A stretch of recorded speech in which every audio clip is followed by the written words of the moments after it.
special thank you to the Rosh Yeshiva for taking the time to sit with us here in his home in honor of the release of the brand new Haggadah, Reb Reuven Feinstein on the Haggadah, published by ArtScroll. So first of all, thank you for the time.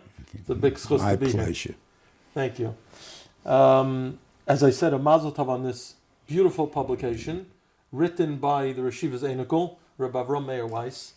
And whoever has seen the Haggadah has remarked how beautifully it's written and how insightful it is. And like I mentioned to the Rosh Yeshiva before this conversation, I was just surprised that it hadn't been published before, because so much of what's in here is part of what the Rosh Yeshiva grew up with the Rosh Yeshiva's father, Reb Moshe, and things that have been passed down over the generations.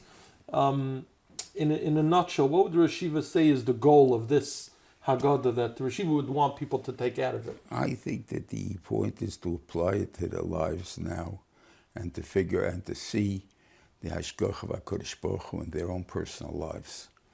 Right now, b'frat b'zman hazeh, we're actually finding ourselves in a tzor she'en shayach.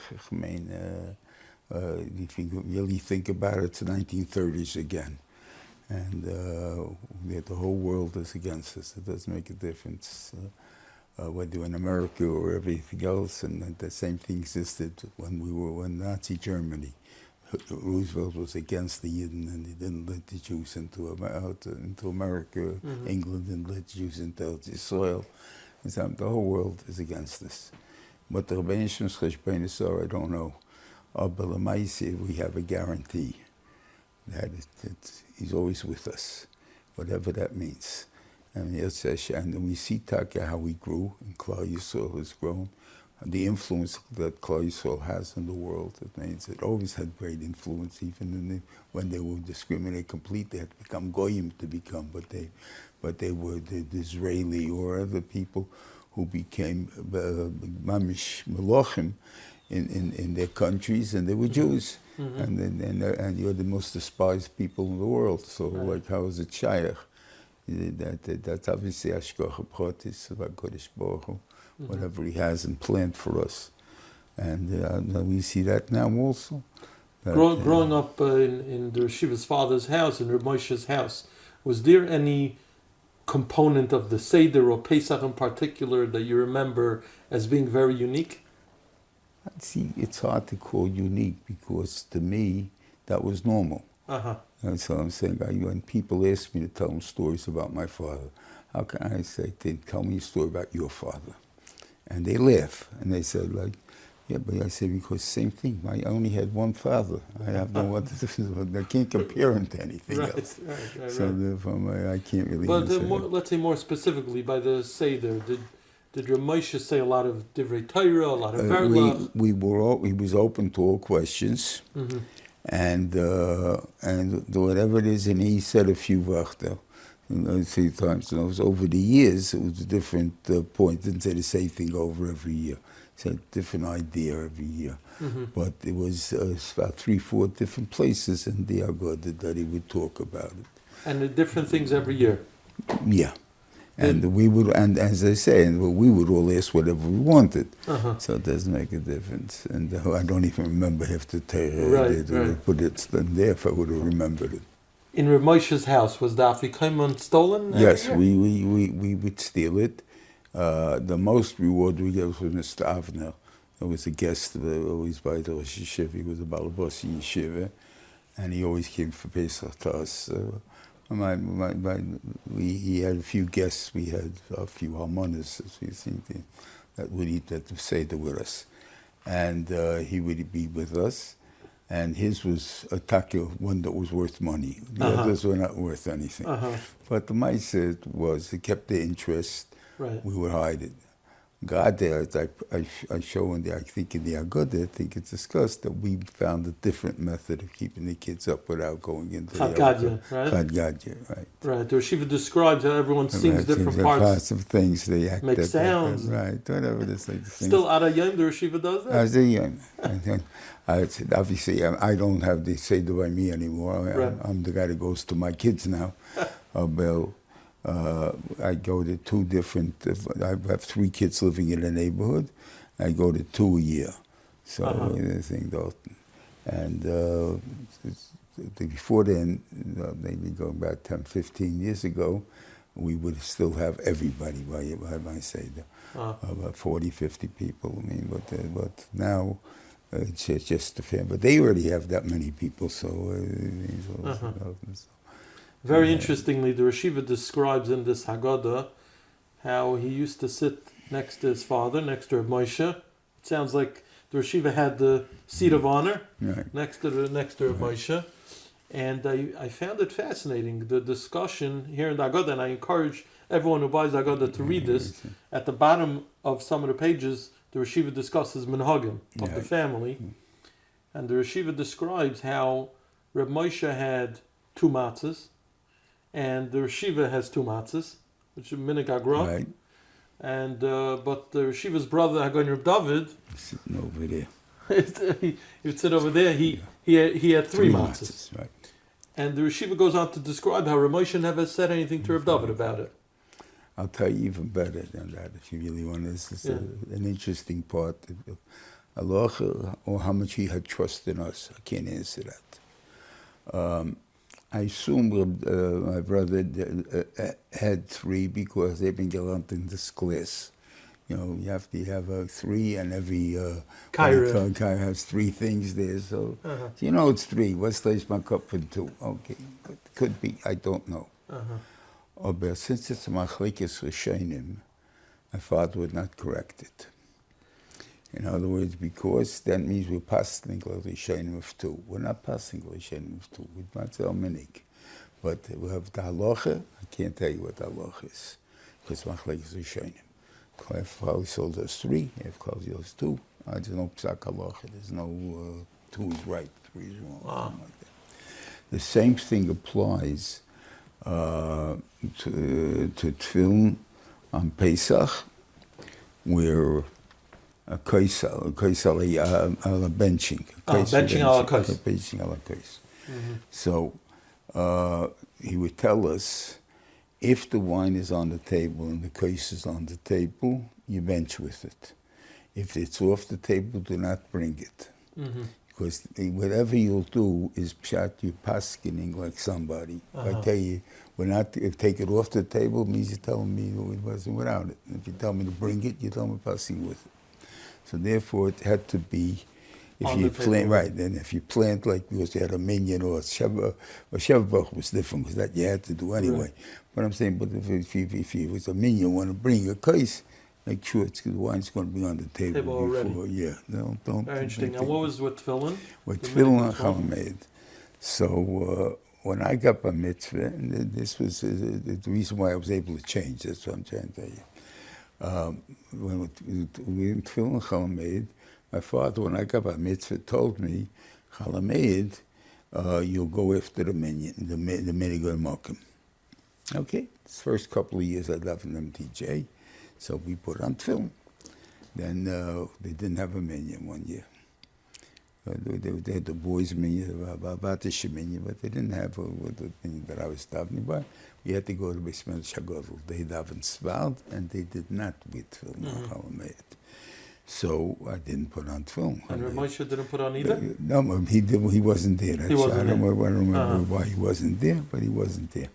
And he never told me that when you get home, you put on the tefillin. Okay? So I didn't put on tefillin, that chalamed. And after that, 2-3 years we were there, and didn't put on chalamed. Then we came back to MTJ. We got it back at the minyan, came back. And at the minyan, we were down with my father, and 7 people are wearing tefillin, and the rest of the people are not wearing tefillin. So I didn't put on tefillin. I saw my brother didn't put on tefillin, so I didn't put on tefillin. My father did put on tefillin. He did or he did not? He did. He did, even though there wasn't a minyan of Mispalm. Right, even though there wasn't a Mispalm. No, I don't know if it's because Shnei Bezin Birachas. I'm not getting involved in that. Anyway, my brother-in-law, one year, my brother-in-law is in town, Moshe Tendler, and he's davening with us, and he calls me up. I remember we just finished breakfast, and the same day, and he calls me up and he says, you know, your father's very upset with you that you don't wear tefillin on Chalamed. I said, why do you say that? he told me, you know, think there. He said, because I asked them, how come you wear tefillin? Your kids said, no, don't wear tefillin. So he said, I don't know, and everything else they follow me, and this they don't follow me. I don't know nothing. So I called my brother right away. He said, did the Moshe call you? He says, yeah. And then I didn't have to say more than that. The next day we both wore tefillin, and that's the way it's been from then on. Now, what was the reason that I did l'chayra? It's a machlekes again. He's telling us he must pass in that way. No, he has a sofi deraisa. Since you don't have a minig, so then if it's a ger he had to wear tefillin. Because it's sofi deraisa then, so therefore he has to wear tefillin. But the one has a minig, so he's part of. Since we were batoyas, we thought we shouldn't be wearing recording, but he told us. And then we found out that he wasn't telling us that, so that we were able to put it on again. What did he mean when he first told you? I don't know. I did that much. I didn't ask him. I never questioned my father about why he said it the way. I guess maybe he thought I would understand. I can't understand that. No more than that. I can't really say. But the minhag of Mishpachas Feinstein is to wear tefillin on Chalmud. To wear tefillin, yeah. And Nachzil in Yonenu, as far as the matzahs. And the matzahs, as I say, that I don't know how my brother got off track, but the same reason lays behind it, because the machlekes for shayna. Machlekes, and that's why Reb Moshe didn't say anything. Right. So once he's going to tell you, take it away. That means I'm pasking. You need to. Even though the minhag hamishpacha is that too. Right. But now you can ask me this part. I don't know for sure that we may not have a minhag hamishpacha. What do I mean? Because his Seder was a chassid, right? His father became a garnik. Went to Valozhin. That was the condition for the wedding was that he go to Valozhin. And when he went to Valozhin, he became a garnik, even though he was the dayan by the Koven Never Hasidim. He wore streimel and everything, but he was a garnik. So he washed before Kiddush, and all that stuff, and the thing over there. And then the Rosh Yeshiva does do some things like the Gur, but does do some things not like the Gur. So he also doesn't. So therefore, no one established the Mishpachas minhag. So therefore, I guess that's another reason why maybe wasn't makbid on the thing, though, because my brother definitely had different arguments, certain things, and stuff like that, and it's fine. You can do whatever you want. I mean, and so I'm saying, but you're not able anything because we never had a minhag. So. Right. Which other notable minhagei agra did Reb Moshe follow? Like you said, the two. Did he wash before Kiddush? No. Reb Moshe no, that's the same. We did not do that. I can't really give you anything. I think we just was normal halachas, but most of them because of the Gur. But the grandmother is from the brother's mishpacha. That's the brother's mishpacha. That's his mother. She used to be chassis. From his brother. So whatever he called some saying. Their name was the Vidowitz. I don't call them. There was 7 years. Their main year since there was 7 days in one stot. The Rabbonim in one stot. Now, a lot of discussion in this Haggadah and in regards to the Seder in general is Negea to Chinuch. It's a night of the Haggadah to Levincha. And, it's a schus to sit through Yeshiva. I would love to hear, especially nowadays, what does the Yeshiva feel the key is in Chinuch and reaching children, not only on the Leila Seder, but in general, especially with all the challenges that exist. And then we discussed before, nowadays there are children within our system who aren't connecting, and sometimes they connect later on. What advice could the Yeshiva share just in a few minutes? Yeah, they should talk to them. Simply talk to them. We in Vayasin family, this is not by my father. My father was always open to whatever we wanted to talk about, but we never had the chutzpah to talk about anything but Torah. So you understand. So it's not wasn't a point. But with my kids, they can ask me anything in the world. Now, with Friday, by the Shabbos Tish, We did not, and I had guests all the time. It wasn't a point, there was no push on there. It was an open discussion of whatever you want to talk about. Like hashkafa, Hashkafa, emunah b'tachon, and then anything you want. Anything. Anything you want. And that way, you're not pushing it down your son's throat or your children's throat. It's something they hear what you believe and whatever it is there.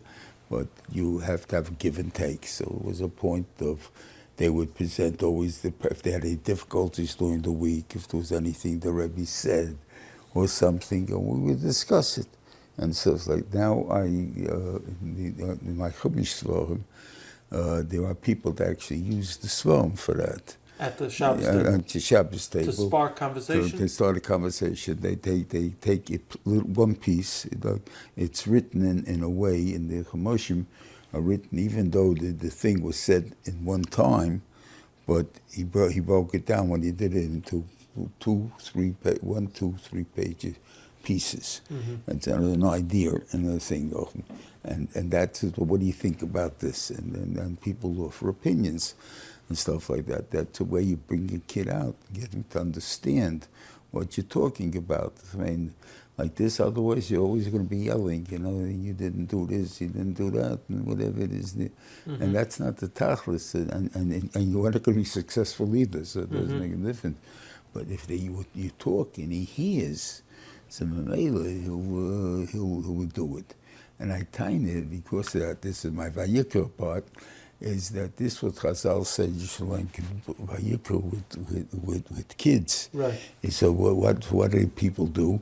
They learn one pasuk and then they go to Bereshis, or they go to Parsha and then go Bereshis, and they steal from the kids all the hashkafas hachayim.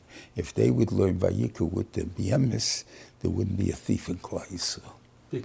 Because they would learn that a thief is, that the Ben Shem gives you everything, and whatever, and you're more Hashem, if you think you can steal, take something that God doesn't want to give you, and the things that, and once you know that, I don't have to steal. And it's ingrained in me, so then why should I steal? I wouldn't even look for a head to fool a guy. I would not forget about stealing. Maybe I'll go about there. Everyone feels, a little cheating or something that seems to be mutter. It's not mutter. And the Yeshiva feels you get that more from Sefer Vayikra than Sefer Bereshis. Yeah. Even though Sefer Bereshis is the side of But by the time the kid gets to that, he doesn't know, but you're right. But the hashkafas, they won't have. They first get chesed, you'll get these things you'll get, but you first get it up to when you're in Lech Lecha and Vaita. If you started with Lech Lecha, maybe it would be something. But you start with Bereshis. The first class is Bereshis till Noach, maybe the second one is Noach, maybe you start Lech Lecha. Right. So first and the third grade. This way, if you would have started right away, the first grade, and explaining the things, and in the day I took 12 lessons or something, I don't remember how many, I think it's 12, I think that you could explain to little kids, and you'll see if you would explain these things to them, then that would be the first, and it means the whole Chumash if you would learn with them. And let's say that, give them the ideas, the trust. And a kid is curious, and they're also by meaning. They think though they have to you have to grow out of being a maimin. That's the thing there. So they would have been good kids, and that's what we killed to a certain extent. Right. And I think the problem with this, I do this really at the Torah Sarah conventions. I always hack my chinik. About every kid comes home with a book like this. And I didn't let them by me. It says, he got to Lebincha, didn't say, he got to Levicha. I said, and I tell them, you really feel something's important to be said? Email it. And I don't even know how to email, but they do. Email it to all the parents in the school that this should be discussed at the Shabbos table. Don't have the kid say it. You want Torah to say, well, I understand. That's why you're teaching the kid.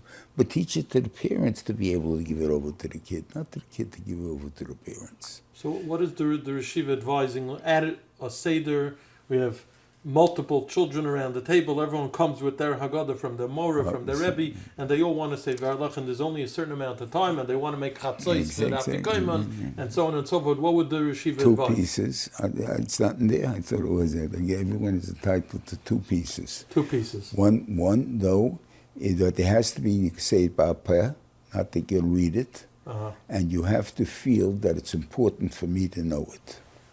If you don't, either one of the 2, don't do it. Don't say it. And that's the rule. That's the rule that Feinstein has. Right. Now, the Leila Seder is known also as a night of tremendous Yeshuas. It's been brought down, especially in recent years. There's a skula by Vayitzak. People yell out and they want to be zeichet to whatever Yeshuas they need in various areas. We discussed chinuch, but merubim tzarchei amcha and let's say an area like Shidduchim, there are many people out there who are waiting for the zivugim, and many of them wait for the Leila Seder to cry out for the Yeshua. What chizuk could Rosh By us, give? we didn't have that, so I can't answer you. They didn't. No, I don't remember. That's a recent phenomenon, maybe. Could be that I can't answer you, but the ikar is I give my mother's advice. The thing is, I usually tell it to some of the boys, the girls. It doesn't make a difference anymore. Once I told it to the boys, she was telling it to the boys that when you go on a date, you have to go on a date as if you're going to buy a suit when you need a suit. What does that mean? And the one that made me really think about it was I told it over I was Pasha, I was talking to a bacha, and nothing I'm saying does anything to him. And finally I said, I'll tell you what my mother used to say.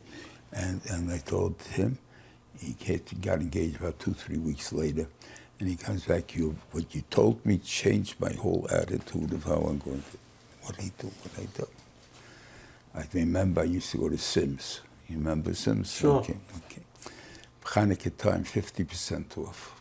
An educated consumer? Right, the educated consumer. Best customer, right? That was Cy Sims. I came to buy the suit. I only was zeichet to buy 1 suit a year. So 50% off. I'm going to get zeichet. Maybe I'll get a second suit this year. And I went to Sims to get the suit. I never bought one. I said, why? I looked at it, I said, it would be a drop darker. That would be good. A drop lighter, or the stripe with this, whatever. That time we still wore stripes, still wore white suits and all that. So how come? And yet, Yontif time, if I would see the same suit, I would say, what a beautiful suit.